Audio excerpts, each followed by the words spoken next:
오늘 본문에는 양떼를 지키던 목자들이 나옵니다. 그 지역의 목자들이 밤에 밖에서 자기 양떼를 지키더니 그랬습니다.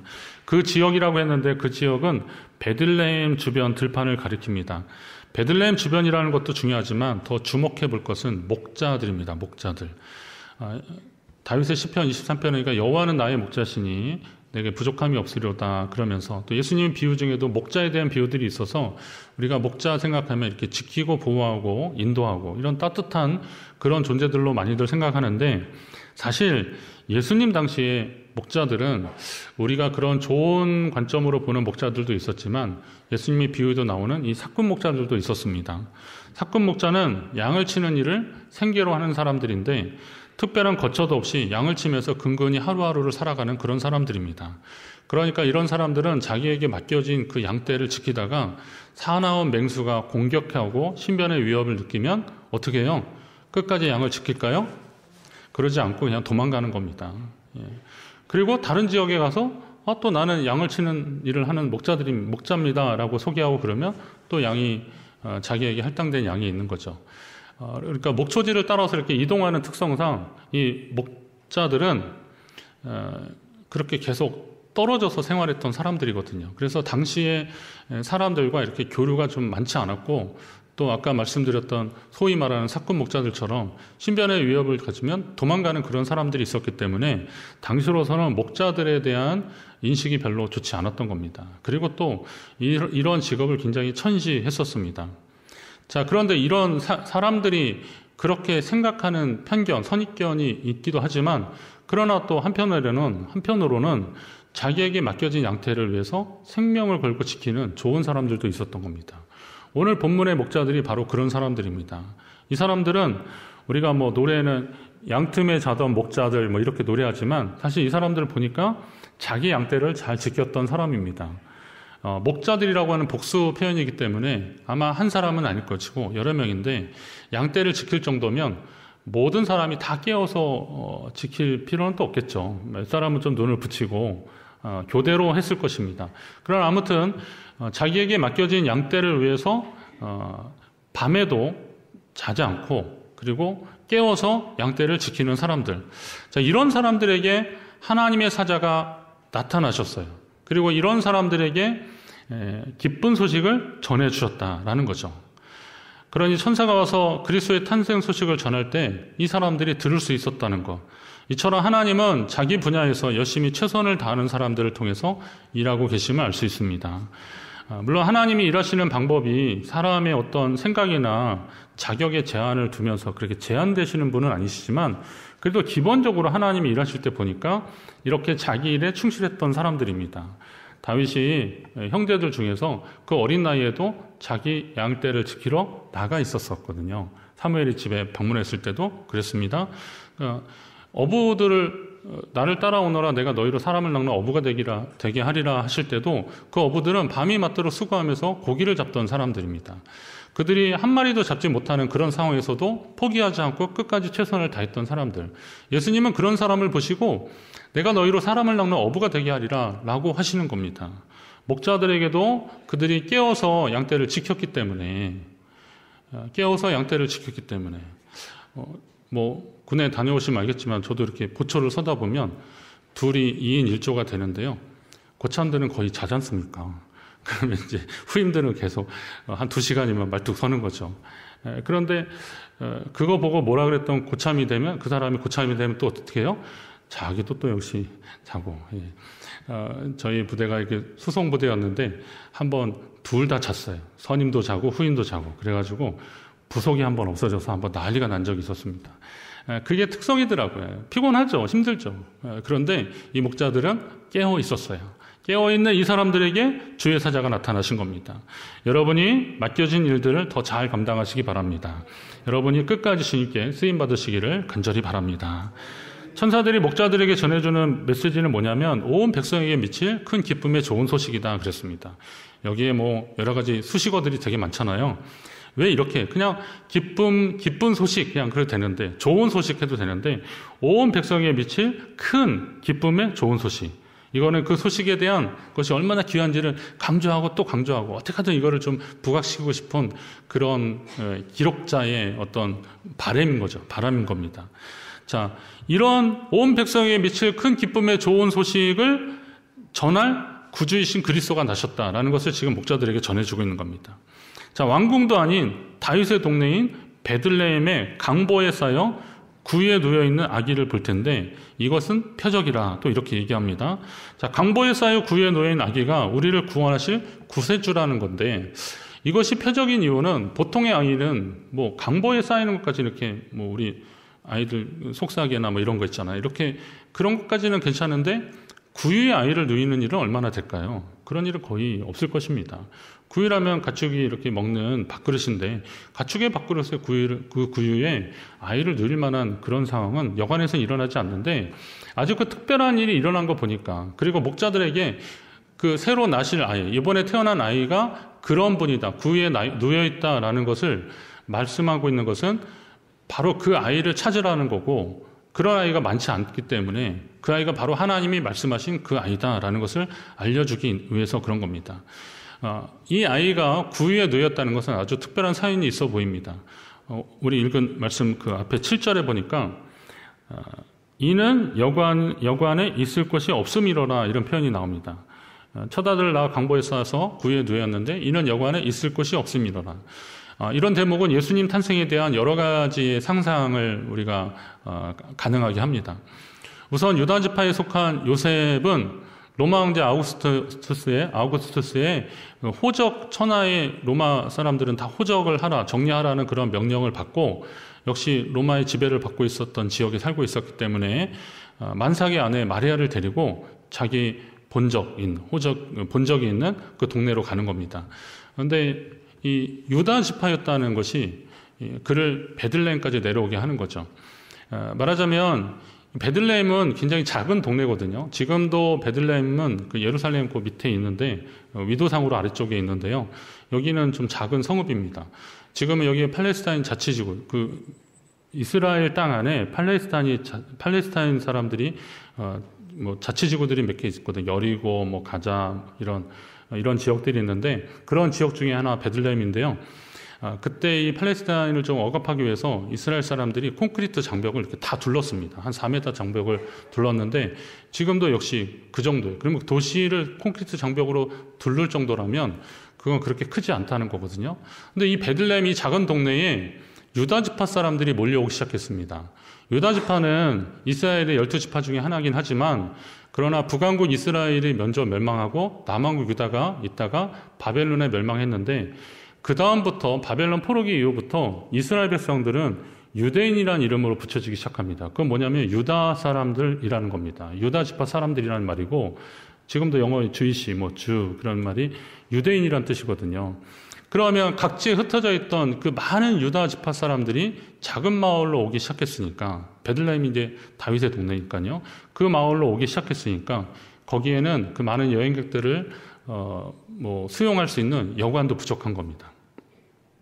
그래서 이제 여관이 부족한 상황에서 사람들이 이제 숙소를 정하지 못하는데 그러나 해산할 날이 찬 마리아를 보고서 그 여관집 주인이 야박하게 그를 내보낼 수 없었던 거죠.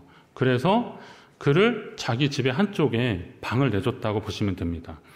근데 우리가 보통 생각하기에 우리는 뭐 외양간, 마국간 막 이러면 좀 이렇게 거리가 좀 떨어진 것처럼 생각하잖아요. 저희 시골집도 보면 외양간이 이렇게 집을 돌아서 저쪽에 있었고 뭐 그랬잖아요. 그런데 지금 그 베들레헴 들녘이나 이런 데 가보면 그런 게 있는데 이 당시 사람들은 양이나 이 가축들을 자기 집에 거의 지하 개념으로 반지하 개념인데요. 그런 데 같이 키웠습니다. 그러니까 자기 집 거실 바로 옆이라고 봐도 틀리지 않은 거죠. 그곳에 내어줬다라고 요즘 학자들이 또 연구하고 발표하고 있습니다. 자, 그런 곳에 예수님이 있었다는 거, 아기 예수님이 있었다는 거. 자, 이는 여관에 있을 것이 없음이로라라는 말이 그래서 이해가 되는 거죠. 자, 하나님의 아들이신데 왕궁이나 귀족의 집 등에 좀 더 귀한 곳에 분명히 오실 수도 있었을 것입니다. 그러니까 동방의 박사들은 유대인의 왕이 나실 거라는 그 별자리를 보고서 그들은 예루살렘에 헤롯이 있던 왕궁으로 찾아갔던 것이죠. 얼마든지 더 귀한 곳에서 나실 수 있었는데, 그러나 하나님의 아들이 낮고 낮은 것, 구유에 오셨습니다. 이걸 어떻게 설명할 수 있겠습니까? 그런데 이렇게 생각해 보시면 될 것 같아요. 만약에 그 존귀하신 예수님이 왕궁에 나셨다면, 그리고 아주 귀족의 집에 나셨다면, 오늘 베들레헴 들녘에서 양을 치던 목자들이 그 예수님을 찾아가서 경배할 수 있었겠냐 이거죠.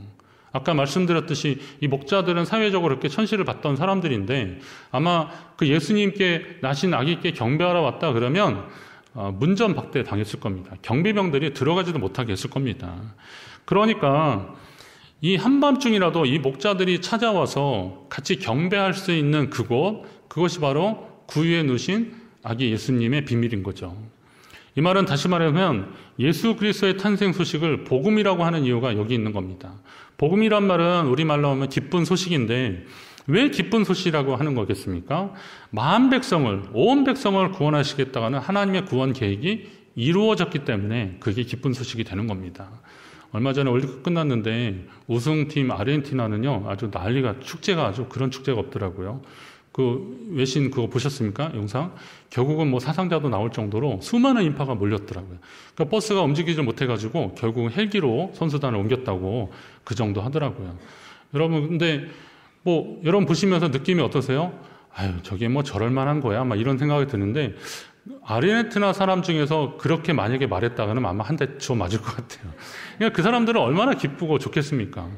근데 거기가 아무리 그렇게 기뻐해도, 물론 축구 좋아하는 사람들이야, 야, 대단하다, 그 선수 대단하다, 이럴 수는 있지만, 그게 내일처럼 기뻐할 수 있는 일은 아니잖아요. 그러니까 온 백성이 다 기쁨의 좋은 소식이 된다는 것은, 이건 모두에게 기쁜 소식이 된다는 거예요. 모든 사람이 죄를 범하여서 하나님의 영광에 이르지 못했다 그랬거든요.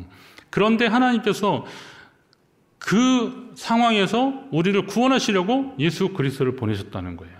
그러니까 모든 사람이 죄를 범하였다. 그러니까 죄로 인해서 하나님 앞에 심판받을 수밖에 없는 인생은 모든에서는 우리도 속한 거잖아요.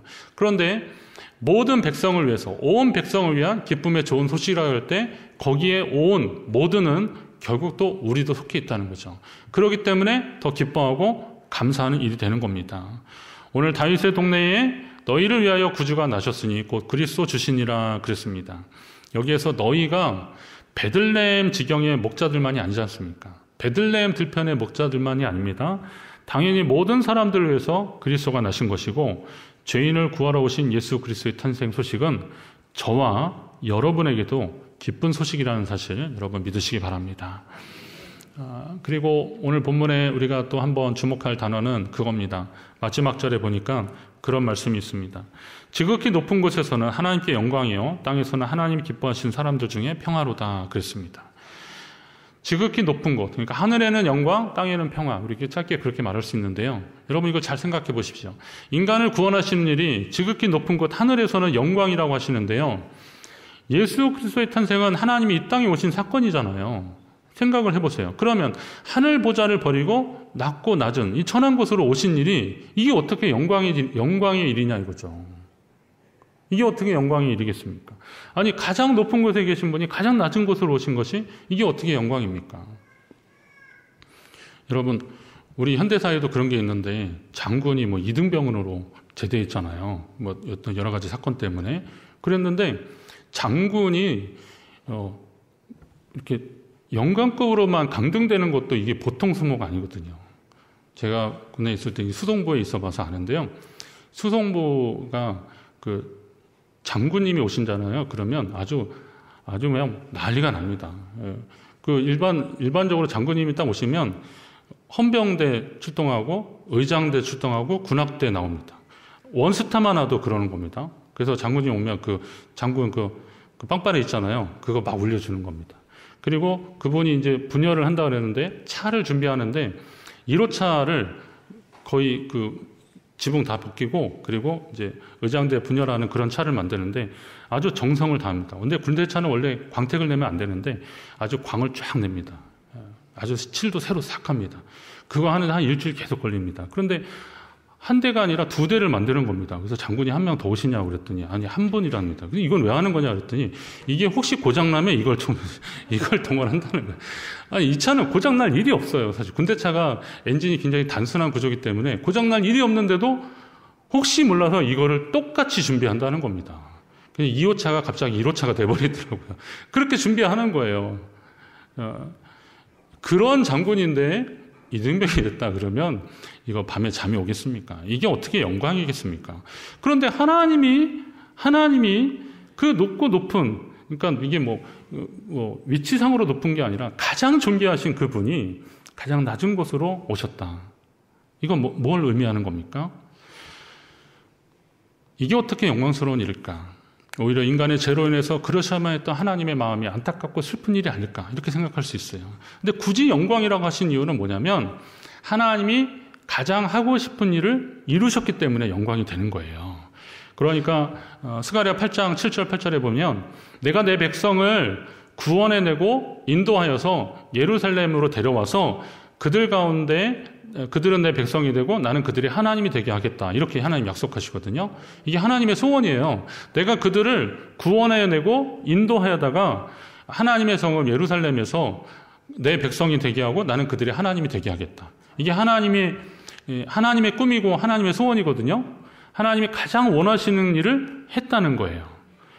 하나님 아버지의 마음을 가장 잘 설명한 게 이제 스바냐 3장 17절 우리가 잘 아는 말씀 있잖아요. 너희 하나님 여호와가 너희 가운데 계시니 그는 구원을 베푸실 전능자시라.